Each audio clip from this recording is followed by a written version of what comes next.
क्या लग रहा है किस तरह का माहौल है? कहना बड़ा मुश्किल है, मिक्स्ड रिस्पॉन्स है। किसी भी क्षेत्र में विकास नहीं होगा जब जनता की समस्याओं का समाधान नहीं होगा, तो फिर जनता को मत देने का आधार क्या होगा? हर घर जल नल, हमको तो न जल मिला न नल मिला। कि कई गांव में जब हम लोग गए तो लोग अपने उम्मीदवारों का नाम नहीं जान रहे हैं, लेकिन लोग दो नेताओं के नाम जान रहे हैं, नरेंद्र मोदी और लालू प्रसाद। लगता नहीं है कि यहाँ पर कोई चुनाव होने वाला है, लगता है curfew like situation in Nawada. 5 साल में देश में आर्थिक स्थिति में सुधार हुआ है, लेकिन हमारे जीवन में क्या सुधार हुआ है? नमस्कार, आप देख रहे हैं जन मीडिया न्यूज़ और मैं हूं प्रीति प्रभा। इस समय जन मीडिया की टीम चुनावी यात्रा पर है और हम मौजूद हैं नवादा में। नवादा के एकतारा में हमारे पीछे जो पहाड़ दिख रहा है वहाँ से थोड़ी दूरी पर कोकोलत फॉल्स है और हम यहाँ से बातें कर रहे हैं। हमारे साथ 2 वरिष्ठ पत्रकार हैं, प्रणव कुमार चौधरी जी और कमलेश जी। हम चुनावी यात्रा के दौरान नवादा में किस तरह का माहौल देख रहे हैं उस पर हम बातचीत करेंगे। बातचीत की शुरुआत हम सबसे पहले प्रणव कुमार चौधरी जी से करना चाहेंगे कि आपने तो अलग अलग जगह पे जाके लोगों से बातचीत की है, किसानों से बातचीत की है, महिलाओं से हमने बातचीत की है और मार्केट में भी दुकानदारों से भी बातचीत हुई है। तो आपको क्या लग रहा है किस तरह का माहौल है? कहना बड़ा मुश्किल है, मिक्स्ड रिस्पॉन्स है। ऐसा नहीं कि किसी एक तरफ का काफ़ी झुका है, खास करके दोनों पार्टी जो कि बीजेपी है मेन और राजद की जो है, ये दोनों के बीच में डिफरेंट कास्ट पॉकेट्स में उनके सपोर्टर्स हैं। ऐसा नहीं है कि एक जगह है जहाँ कास्ट के ज़्यादा उनके लोग हैं वहाँ उनका सपोर्टर है, जहाँ दूसरे कास्ट के लोग हैं वहाँ दूसरा उनका सपोर्टर है। तो इस तरह के पूरा फ्रैगमेंटेड कंस्टिट्यूएंसी है, कास्ट में बटा हुआ है। उसमें कहीं यादव का पॉकेट है, कहीं कुशवाहा का पॉकेट है, कहीं अपर कास्ट भूमिहार का पॉकेट है। तो इस तरह के पॉकेट में ये कहना मुश्किल है कि कोई मुद्दा नहीं है वहाँ। रोड पर सन्नाटा है, एक भी पोस्टर नहीं है, लगता नहीं है कि यहाँ पर कोई चुनाव होने वाला है, लगता है curfew like situation in Nawada. जहाँ जहाँ गए, गोविंदपुर हम लोग अभी हैं, गोविंदपुर प्रखंड ये मिलता है, ये यहाँ के गोविंदपुर एक असेंबली सेगमेंट है। उधर हम लोग कादरीगंज गए, उधर हम लोग गोविंदपुर गए। कहने का मतलब ये है कि इस पूरे नवादा घूमे, एक भी पोस्टर किसी का नहीं, एक भी कैंडिडेट का वाहन नहीं, प्रचार गाड़ी नहीं, एक भी कैंडिडेट का मुखातिब होना कि जा रहे हैं रैली में या रोड शो कर रहे हैं, जबकि 1 सप्ताह के बाद इलेक्शन है।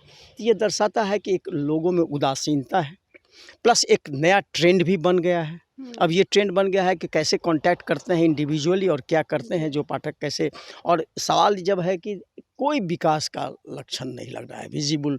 रोड पर जब हम घूमते हैं तो हमको नहीं लगता है कि कोई परिवर्तन है। 15-20 साल पहले भी हम आए थे, फिर 10 साल पहले भी आए थे, और हम हर साल लगभग चुनाव में असेंबली में और पार्लियामेंट में आते हैं, लेकिन हमको नहीं लगता है कोई विजिबल चेंज हुआ एक्सेप्ट फॉर रोड और हाईवेज जो है। उसके अलावा जो नेशनल हाईवे है उसका बाकी वही हाल। जी, हम लौटेंगे आपके पास। वर्तमान जो एमपी रह चुके, जो सिटिंग एमपी है, उनको लेकर लोगों में किस तरह का रिस्पांस रहा, ये सवाल हम आपसे करेंगे। लेकिन उससे पहले आपसे ये जानना चाहती हूँ कि एक तो भारत में जाति कभी भी राजनीति से अलग नहीं हो पाई है और ख़ासकर बिहार में काफ़ी मजबूत है। तो जातीय समीकरण और भी ज़्यादा मजबूत हो गया है क्या कास्ट सेंसस होने के बाद? ऐसा कह सकते हैं आप, लेकिन मुझे लगता है कि जब किसी भी क्षेत्र में विकास नहीं होगा, जब जनता की समस्याओं का समाधान नहीं होगा, तो फिर जनता को मत देने का आधार क्या होगा? जाहिर है कि किसी न किसी आधार पर वो मतदान करेगा। तो आम लोगों के सामने सबसे बड़ा मसला है नवादा में, पूरे नवादा को घूमने के बाद लगा कि उनकी समस्याओं का समाधान नहीं हो पा रहा है। गांव में हम लोग गए, गांव में लोगों के पास पीने का पानी नहीं है, खेतों में सिंचाई के लिए पानी नहीं मिलता है। तो ऐसी स्थिति में लोग किस आधार पर वोट देंगे?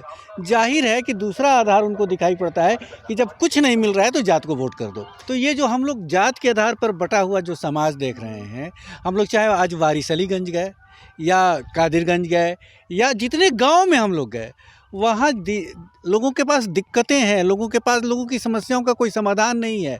लोग चुनाव दर चुनाव वोट दे रहे हैं, लेकिन उनकी समस्याओं का समाधान नहीं हो रहा है। तो जाहिर है उनके पास कोई दूसरा रास्ता नहीं कि चलो जब कोई समस्या का समाधान नहीं कर रहा है तो जात को वोट कर देते हैं। जी, आप बताइए, आप भी ऐसा ही मानते हैं या फिर बिल्कुल सही नाराज़गी मानते है हैं और सिटिंग हमको एमपी लगा को कि लेकर? महिलाओं की स्थितियों में कुछ सुधार हुआ होगा, लेकिन महिलाओं की स्थिति जस की तस है। हम सोचे नीतीश जी काफ़ी महिलाओं को लेकर चर्चा करते हैं अपने राज्य में कि महिलाओं को मैंने ये किया, महिलाओं को वो किया। लेकिन महिलाओं की जो दुर्दशा है, आंगनबाड़ी के बारे में नहीं जानते हैं, कुछ किसी भी स्कूल के बारे में, उनके बच्चे छोटे-छोटे बच्चे देखे, कहे कि स्कूल नहीं जाता है, मुझे पैसा नहीं है, किसको हम कहे पैसा तो नहीं लगता है स्कूल, प्राइमरी स्कूल में? कहा कि नहीं हम लोग को पैसा नहीं लगता है, हम लोग आंगनबाड़ी नहीं जानते हैं, हम लोग को कोई किसी तरह का विधवा का पेंशन नहीं मिला। तो ये किस तरह का डेवलपमेंट है भाई? जी। ये तो डेवलपमेंट ऐसा है, एक केस स्टडी से आप पता लगा सकते हैं जागरूकता की जनरल कमी है। जागरूकता कमी नहीं है, प्लस अनभिज्ञता है, और साथ में एक केस स्टडी से आप जनरल एक सिनेरियो का पता लगा सकते हैं कि किस तरह के सिचुएशन है। इस तरह के सिचुएशन में लोग हताश हैं, काम कर रहे हैं, मजदूरी पर काम कर रहे हैं और खा रहे हैं किसी तरह। उनके पास पैसा नहीं है, कोई कहीं मूव कर सके, कहीं जा सकें। जहाँ तक सांसद की बात है, कोई सांसद कहीं नहीं जाता है। बस आज ही के दिन जाएगा, 2 दिन और जाएगा, 3 दिन उसके बाद बंद हो जाएगा। वही फिर कहानी, नहीं आता है, नहीं देंगे वोट, फिर वही चीज़ रिपीट होता है साल दर साल। जब तीनों अभी यहाँ मामला थोड़ा बना है नेटिव वर्सेस आउटसाइडर का, तो नेटिव वर्सेस आउटसाइडर, जो आउटसाइडर थे तीनों जीत के गए। भोला सिंह थे, गिरिराज सिंह थे और इसके अभी चंदन सिंह थे, ये तीनों थे बाहर के, ये तीनों जीत के गए। अभी एक आए हैं नेटिव श्रवण कुशवाहा, तो उनके बारे में कहता है कि ये हैं यहाँ के, हमारे बीच के हैं तो हम वोट देंगे। लेकिन वो भी एक नहीं, लोगों में एक उमंग नहीं है, अरे हैं हमारे, दे देंगे। लेकिन वही दूसरी तरफ देखिएगा तो उसको कोई देखा ही नहीं, कोई समझा ही नहीं राइवल। प्लस और भी रिबल खड़ा हुए हैं यहाँ, जो पार्टी के अंदर भी रिबल हैं यहाँ, जो डायरेक्टली नहीं इनडायरेक्टली सपोर्ट कर रहे हैं। यहाँ से निर्दलीय उम्मीदवार भी खड़े हैं जिनका सपोर्ट आरजेडी के ही 2 विधायक कर रहे हैं। बिल्कुल सही कहा आपने, और ये बात तो है ही, हर पार्टी में होता है। और इसमें ये है, अब क्या है डायनेमिक्स, एक तो रिबेल हैं जो कि जिनका नाम सुना कि बहुत विनोद यादव जी हैं।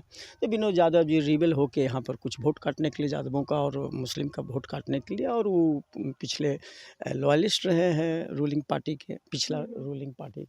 तो हमको लगता है कि ये इससे कोई फ़र्क नहीं, ये तो चलता रहेगा। बेसिकली जो मुद्दा है, जो सामान्य जो जनजीवन का मुद्दा है, रोटी कपड़ा और मकान, पानी की सुविधा, जैसे कमलेश ने कहा कि एकदम नहीं है, सूखा हुआ है। तब ये जब व्यवस्था नहीं है, कहते हर घर जल नल, हमको तो न जल मिला न नल मिला। अब इस स्थिति में क्या किया जा सकता है? अब हम इसको अभी चुनाव इज़ द बेस्ट टाइम, जो करना था इसी के पहले करना भी था, अगर नहीं किए तो वो भी अभी नहीं परिलक्षित। तो अभी हम ककोलत आए हैं, ककोलत की स्थिति ऐसी है, लगता है जैसे मरुभूमि टाइप की है। ककोलत में घुसने नहीं दिया जा रहा है। ककोलत में पिछले 2 साल से क्या कार्यक्रम चल रहा है हमको पता नहीं चल रहा है। ककोलत में कई बार आया हूँ, लेकिन पहली बार हमें दुख हुआ कि मरुभूमि टाइप का जगह है और ये इतना बड़ा पर्यटक स्थल है, जो कोई सांसद इस पर कोई अपना टिप्पणी नहीं देता है, कोई सांसद इसके बारे में कोई विजन रिपोर्ट नहीं देता है। यहाँ की सड़कें भी बहुत खराब है, सड़कें खराब है, ध्यान नहीं दिया लोकेलिटी जाता। खराब है, लोग आते नहीं है 4 बजे के बाद। ऐसे भी आके क्या करेंगे जब बंद है? और जब पूछा गया यहाँ के लोगों से तो कहे कि हम नहीं जानते हैं कब खुलेगा। और ना डीएफओ साहब यहाँ का फ़ोन उठाते हैं, जब उनको फ़ोन किया गया तो फ़ोन का रिस्पांस नहीं करते हैं। तो इस तरह के समस्या में क्या करेगा? कहता है यहाँ नक्सल थाना बना है एक, इसको कि यहाँ नक्सल थाना, जस्ट देखते हैं कि डबल स्टोरी नक्सल थाना, तो बनाने, वो स्ट्रक्चर बनाने से क्या होगा? लोगों को सुविधा नहीं है, पर्यटक आ नहीं सकते, पर्यटक आएंगे सनसेट के बाद हो सकता है लौट के जाए भी नहीं, और वो पुलिस वाले रात में रहते हैं कि नहीं रहते हैं, आई डोंट नो। अब इस स्थिति में एक मेजर पर्यटक स्थल है नवादा का, वो फेस है, सिग्नेचर है वो। अगर आते हैं नवादा तो आपको ककोलत एक समय में वाइब्रेंट जगह हुआ करता था। आज से 20 साल पहले लोग आते थे यहाँ पिकनिक मनाने के लिए। सुबह लड़कियाँ सबका, पटना यूनिवर्सिटी की, मगध महिला की, कॉलेज के सारे लोग यहाँ आते थे और यहाँ पर दिन भर पिकनिक, शाम को जाते थे। लेकिन वो स्थिति जस्ट रिवर्स हो गई, तो कहाँ से रेवेन्यू होगा बिहार में? कोई सांसद ने कहा कि हम ककोलत का टाइम बाउंड डेवलपमेंट करेंगे। ये टाइम बाउंड हो रहा है, 21 से बंद है, ये 19 महीने से बंद है। 19 महीने से ये बंद है। अभी ये कह रहे हैं कि अनसर्टेन है, कब तक चलेगा कुछ नहीं है। यहाँ एक पानी का नल नहीं है, एक पानी का चापाकल है। मान ली कोई आए भी तो कहाँ पानी पिएंगे? न चाय की दुकान है, न पान की दुकान है, कुछ दुकान नहीं है। तो इस तरह का डेवलप, एक मॉडल हम लिए, क्योंकि नवादा में एक मॉडल लेना होगा तो ककोलत है। ककोलत से बड़ा जो कोई जगह नहीं है। एक सिख द्वारा है, वो भी अब क्या होगा हमने, यहाँ तो आश्रम है, वो लोग रहते हैं तो कुछ चलता है। लेकिन ये तो पर्यटक स्थल है, इसको चाहे तो नेशनल इम्पॉर्टेंस, इतना नेचुरल यहाँ पर वाटरफॉल है कि देखोगे मन खुश हो जाएगा यहाँ पर अगर जाते हैं हम लोग। लेकिन किसी को जाने नहीं दे रहा है। आइए लिखा हुआ एक बोर्ड, वो भी बोर्ड तोड़ के फेंक देता है। तब क्या है यहाँ थाना का मतलब? What is the sense of this थाना कि यहाँ एग्जिस्टेंस है थाना, एगो थाना बना दिए हैं, बिल्डिंग बना दिए हैं, यही है पुलिस यहाँ की। जी। आप बताइए, मैं फिर से राजनीति माहौल पर लौटती हूँ, यहाँ पे इन सवालों पे लौटती हूँ। प्रणव जी का कहना है कि यहाँ का कोई भी एमपी इस पर्यटक स्थल, इतना सुंदर ये जगह है, इतना सुंदर वाटरफॉल है, इस पर ध्यान नहीं दिया जाता है।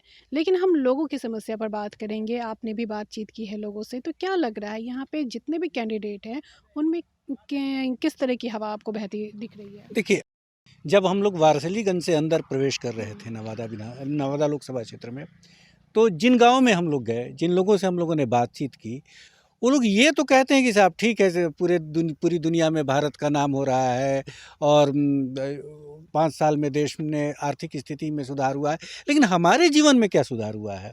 अब जैसे एक महिला ने कहा एक गाँव में कि हमारे पास तो हमारे लिए रोज़ की सब्ज़ी और चावल खरीदना मुश्किल है। हमारे बच्चे पढ़ लिख के घर में बैठे हुए हैं, कोई काम नहीं है।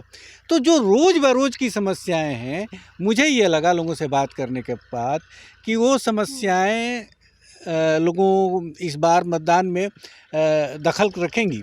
लेकिन साथ-साथ जो सबसे बड़ा मसला मुझे लगा, बस वही बात कि जातियों में बँटा हुआ समाज है और घोर रूप से चुनाव ने बहुत मुझे लगता है कि सघन किया है जातियों को। और लेकिन मुझे